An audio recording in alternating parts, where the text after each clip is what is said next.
Bismillahirrahmanirrahim. Assalamualaikum warahmatullahi wabarakatuh. Alhamdulillahirabbil alamin wassalatu wassalamu ala asyrafil mursalin sayyidina wa maulana Muhammadin wa ala alihi at-tayyibin wa ashabihi al-ghurril mayamin wa man tabi'ahum bi ihsanin ila yaumiddin.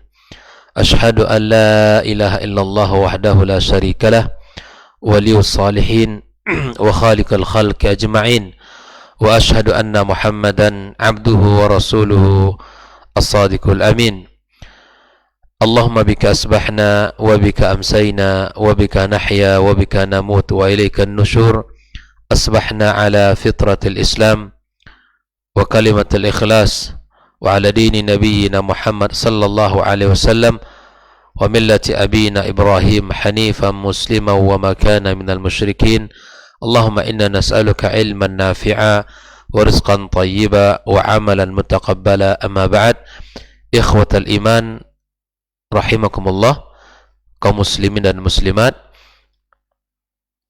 dan saudara-saudari dimanapun berada, semoga senantiasa dirahmati Allah subhanahu wa ta'ala. Alhamdulillah, kembali kita bersyukur pada Allah subhanahu wa ta'ala. Di pagi yang penuh keberkahan ini kembali kita dipertemukan di majelis yang mulia ini, di rumah Allah subhanahu wa ta'ala, yang merupakan sebaik-baik tempat yang ada di muka bumi.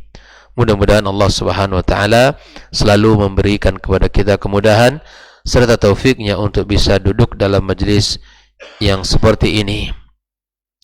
Serta kita juga berharap kepada Allah agar Allah berikan kepada kita kemudahan untuk bisa mengamalkan dari ilmu yang sudah kita pelajari bersama.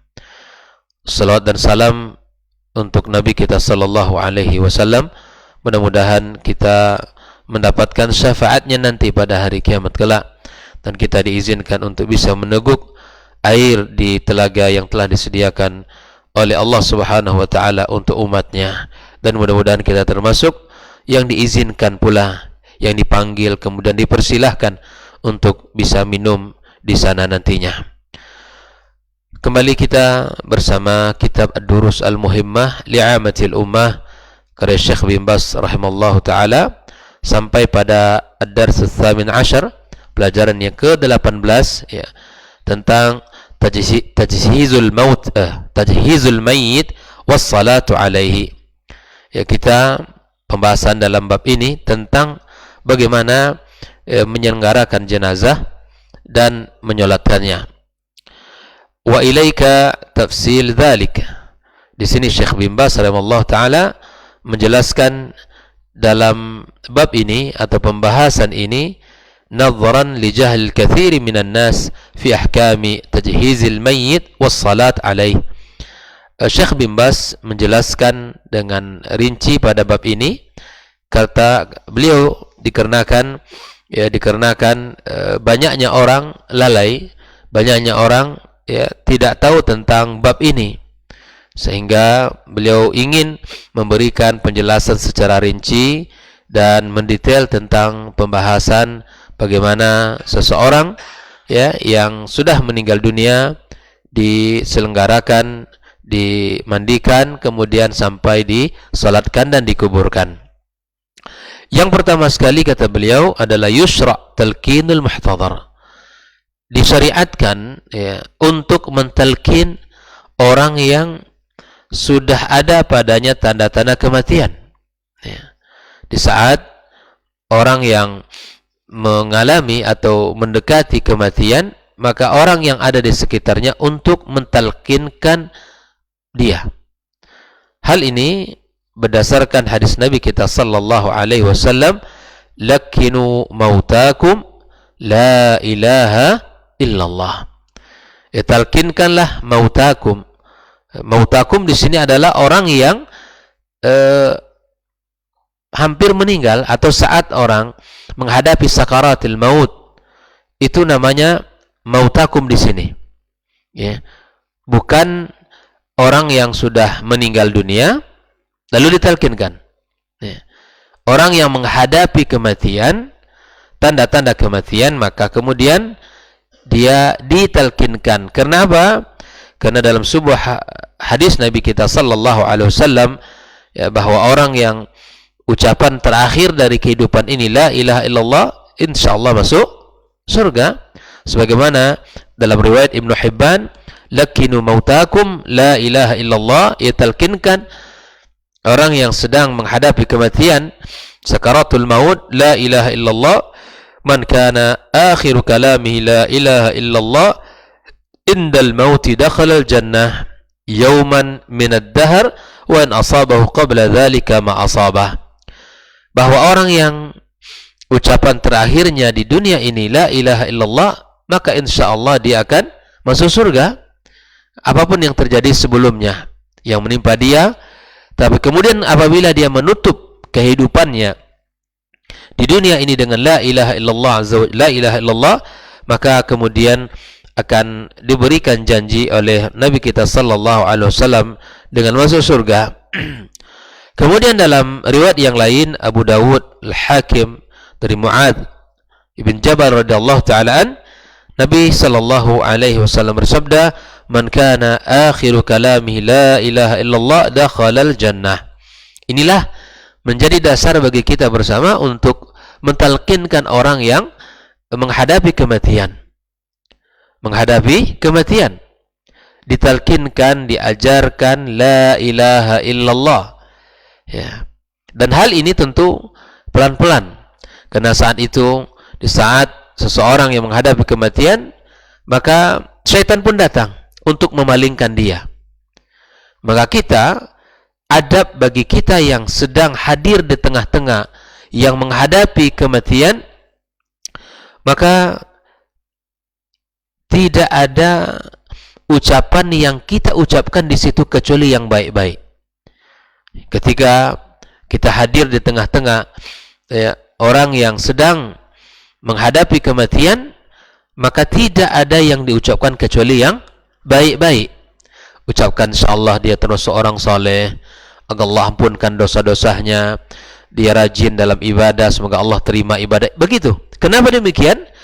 Karena Nabi sallallahu alaihi wasallam mengatakan, ya, fa innal malaikata yu'minuna ala ma taqulun.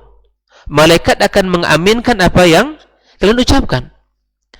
Dan jangan disebutkan sesuatu yang tidak baik di hadapan orang yang sedang menghadapi kematian. Katakan sesuatu yang baik. Katakan sesuatu yang terpuji dari amal saleh dia. Termasuk kita mendoakannya adalah perkataan yang baik. Ya Allah, ampunkan dosa dia. Ya Allah, mudahkan jalannya. Ya Allah, jadikan hambamu yang saleh, tinggikan derajatnya. Kita doakan. Karena doa kita diaminkan oleh malaikat Allah Subhanahu wa taala. Maka di sinilah kata para ulama, al-muhtadar di sini wal muradu bil mauta fi hadzal hadis lakinu mautakum hum al-muhtadarun. Orang-orang yang sedang ihtidar, yaitu wahum man zaharat alaihim amaratul maut, yang terlihat padanya tanda-tanda kematian. Jadi orang yang sebelum meninggal ada tanda-tanda kematian, di saat itulah kita akan mentalkinkan dengan kalimat la ilaha illallah. Bukan yang sudah meninggal dunia, yang sudah dikuburkan, ditalkinkan, ya kan? Tapi di sini maksudnya adalah orang yang sedang menghadapi kematian, ya, di saat-saat tanda kematian itu hadir, maka kita berusaha berharap kepada Allah agar kalimat yang terakhir diucapkan oleh si fulan, ya, maka kita mentalkinkan dia la ilaha illallah. Ini yang pertama sekali, ya, cara menghadapi orang yang sedang menghadapi kematian dengan mentalkinkan la ilaha illallah. Yang kedua, kalau dia sudah meninggal dunia, tentunya ini adalah berdasarkan ahli, ya, berdasarkan ketetapan seorang dokter misalnya, ya, dicek urat nadinya, kemudian diperiksa olehnya, maka kalau dia sudah mengatakan dia sudah meninggal, kita kemudian menutupkan matanya, kemudian kita letakkan, kemudian kita lipatkan tangan di atas dadanya. Kenapa? Karena sesungguhnya Rasul sallallahu alaihi wasallam mengatakan mata itu akan mengikuti ruh sebagaimana dia dicabut. Makanya ada orang yang matanya mengarah ke atas berarti dicabut oleh malaikat Allah Azza wa Jal, ini ruhnya yang menghadap ke atas.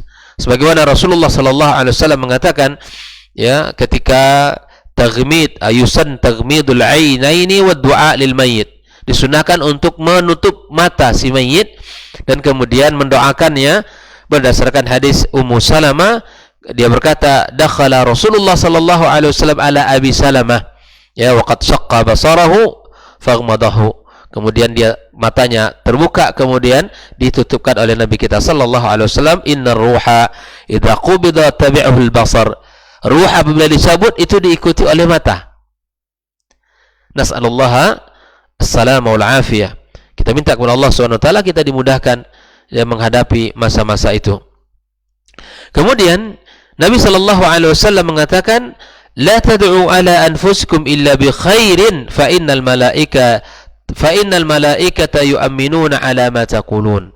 Maka ikhwah fillah rahimakumullah, sekali lagi ini adab ya, saat-saat menghadapi orang-orang yang menghadapi kematian, kita tidak boleh mengatakan kecuali yang baik-baik. Doakan ampunan, doakan ketinggian derajat, doakan kebaikan, doakan husnul khatimah, doakan segala sesuatu yang baik untuk si atau laki-laki atau perempuan yang sedang menghadapi kematian tersebut.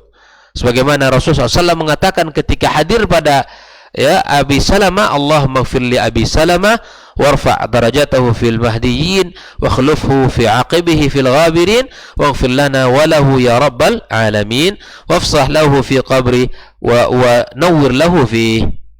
Didoakan oleh Rasulullah sallallahu alaihi wasallam, ya Allah ampunkan dosa Abi Salamah, kemudian tinggikan derajatnya ya pada mahdiyyin, dan kemudian tinggalkan di belakangnya ya orang-orang yang saleh, keturunan yang baik-baik. Ampunkan dosa kami dan dosanya ya wahai Rabb semesta alam, lapangkan kuburannya, kemudian berikan cahaya dalam kuburan. Doakan yang baik-baik. Maka ikhwah fillah rahimakumullah, kita tidak boleh mengatakan sesuatu kecuali yang baik-baik. Hindarkan perkataan laknat, hindarkan perkataan yang mengundang ya murka Allah Subhanahu wa taala, atau jangan menceritakan keburukan dia masa lampaunya.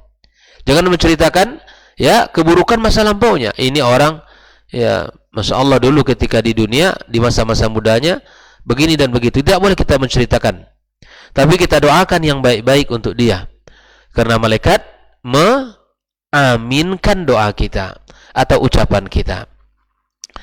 Ikhwah fillah rahimakumullah, setelah kita mentalkinkan orang yang sedang menghadapi kematian, dan apabila telah yakin kematiannya, maka tutupkan matanya, kemudian lipatkan tangannya sebagaimana yang telah kita sampaikan tadi.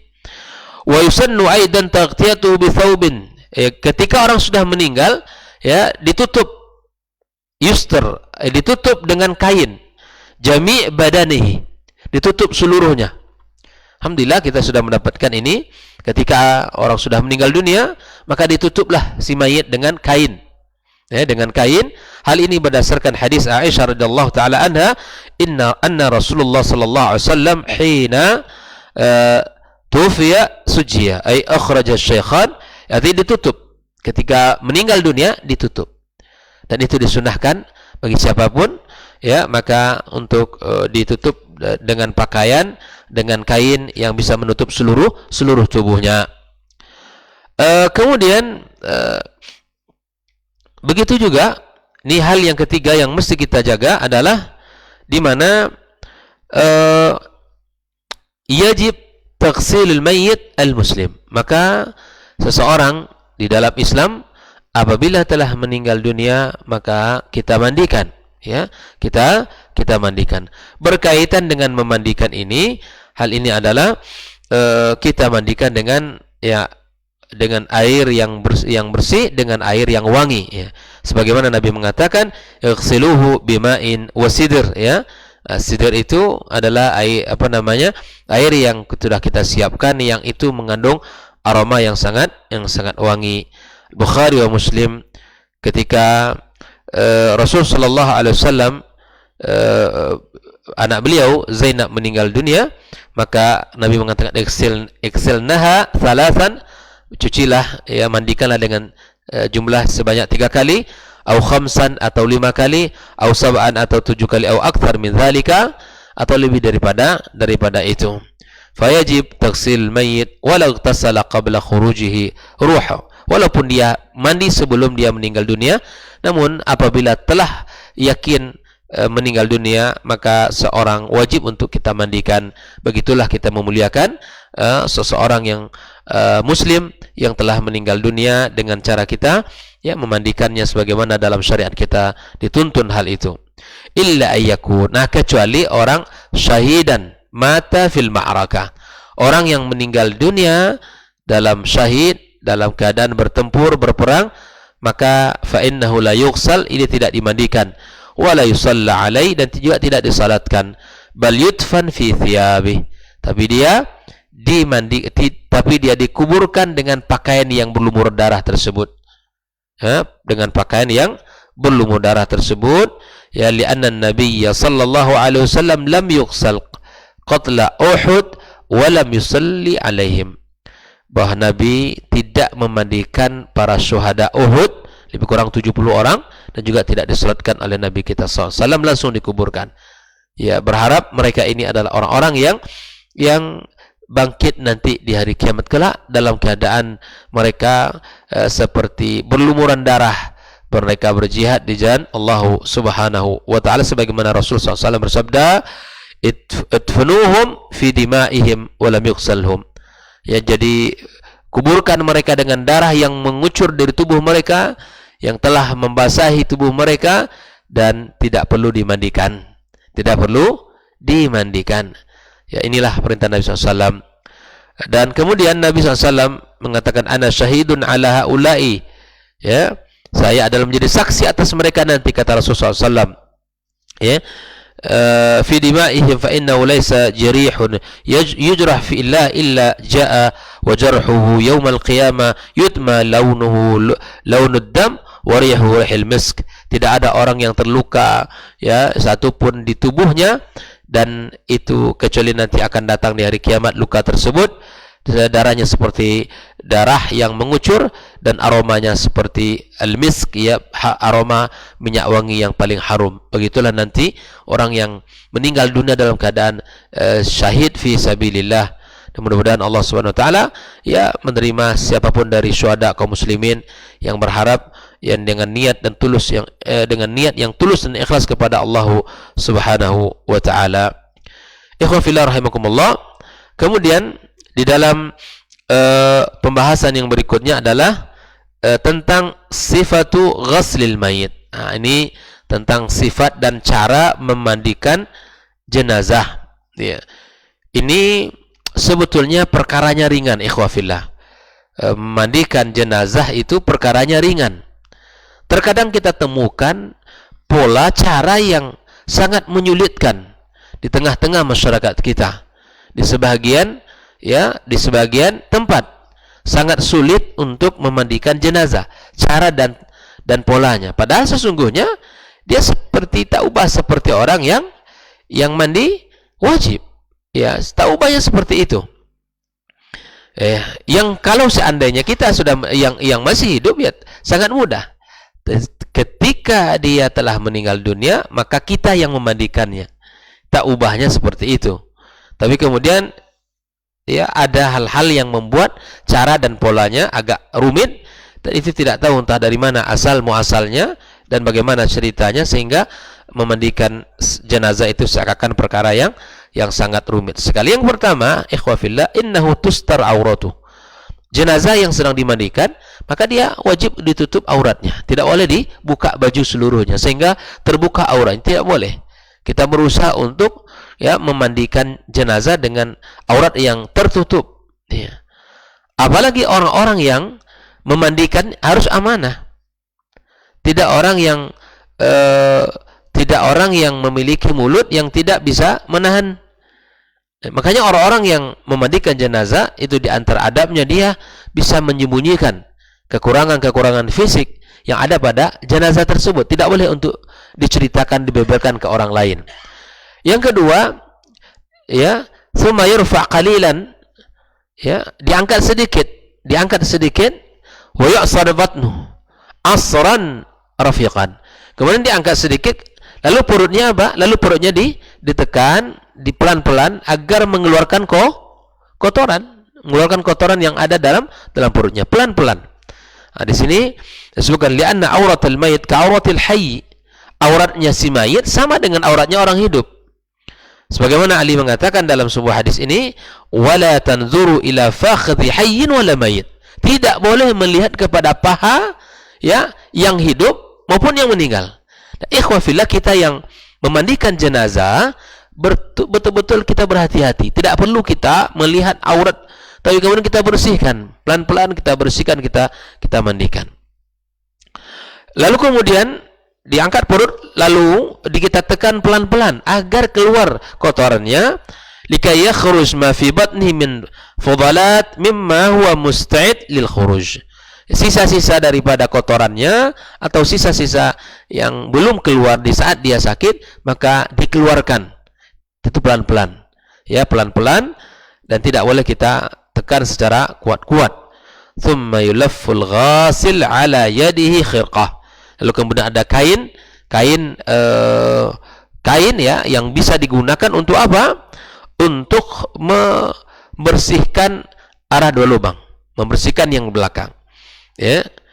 Misalnya li'anna al-mayyit fi mahalli masyafaqa war rahmah wa li'anna hurmatal mayyit ka hurmatil hayy wa qad qala Rasulullah sallallahu alaihi wasallam ya inna kasra 'idhamil mayyit ka kasrihi hayya. Jadi kehormatan yang sudah orang yang telah meninggal dunia itu sama seperti orang yang hidup. Bagaimana kita memperlakukan orang yang hidup, begitu kita memperlakukan orang yang sudah meninggal dunia. Tidak boleh kita berlaku kasar, tidak boleh kita berbuat sesuatu yang menyakiti fisik dia. Nah, di awal saya katakan orang yang memandikan jenazah itu sebaiknya orang yang amanah dan betul-betul faham dengan tugasnya, tidak mudah untuk menyakiti dan tidak semena-mena di dalam memandikannya. Lalu ikhwah fillah rahimakumullah, diambil kain ya, dan kemudian li'alla yamus auratul mayyit li'anna an-nazar muharram fa kaifa bimasiha. Kita ambil kain, atau dalam bahasa kita Pak,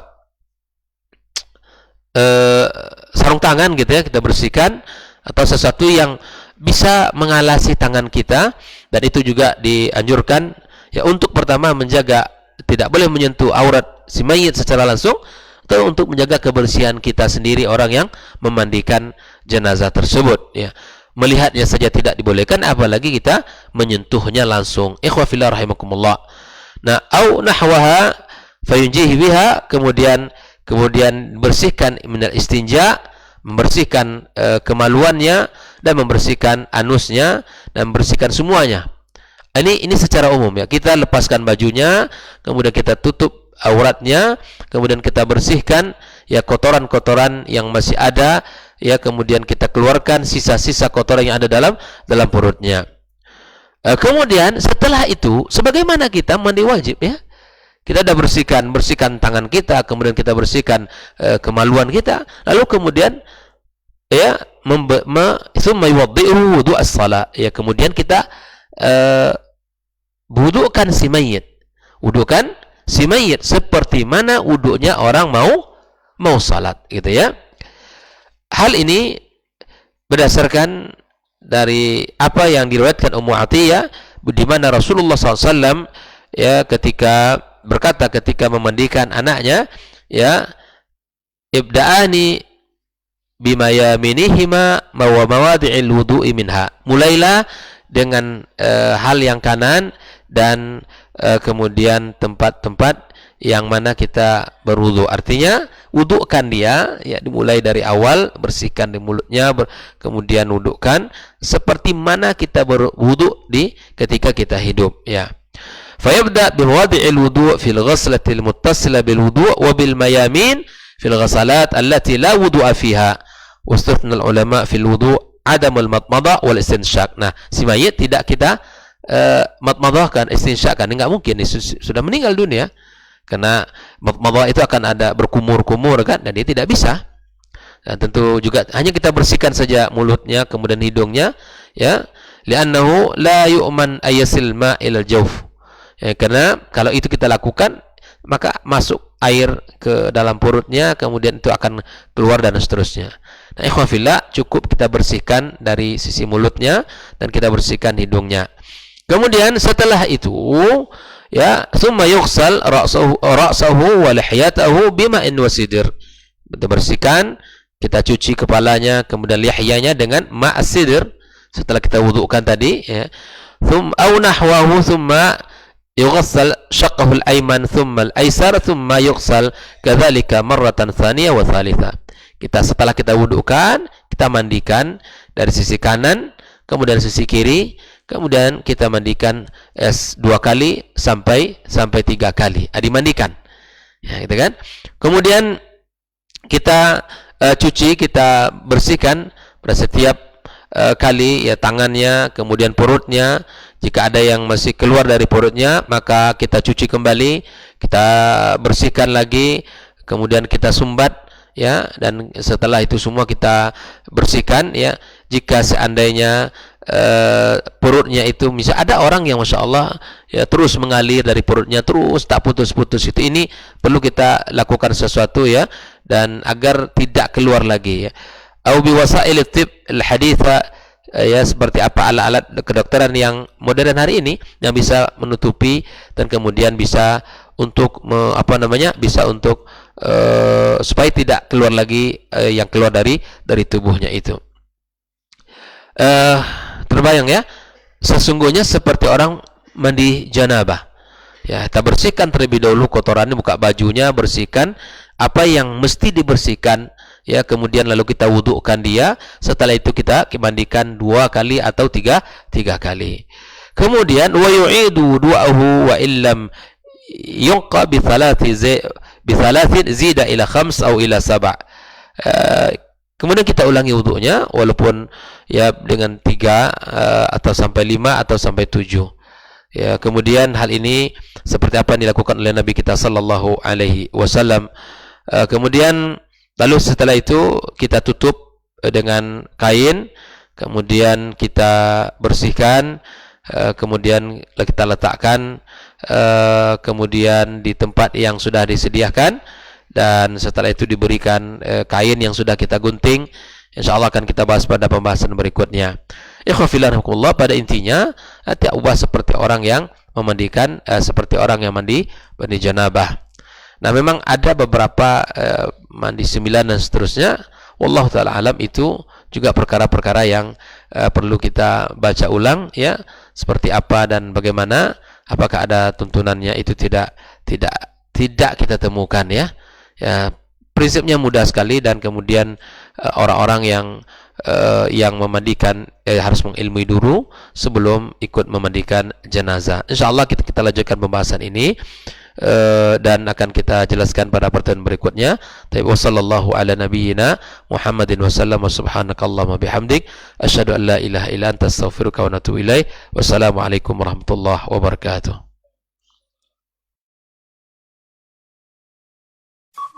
Dr. Dasman Yaya Ma'ali LCMA Hafizahullah, Dr. Helmi Basri LCMA Hafizahullah, Dr. Hidayatullah Ismail LCMA Hafizahullah.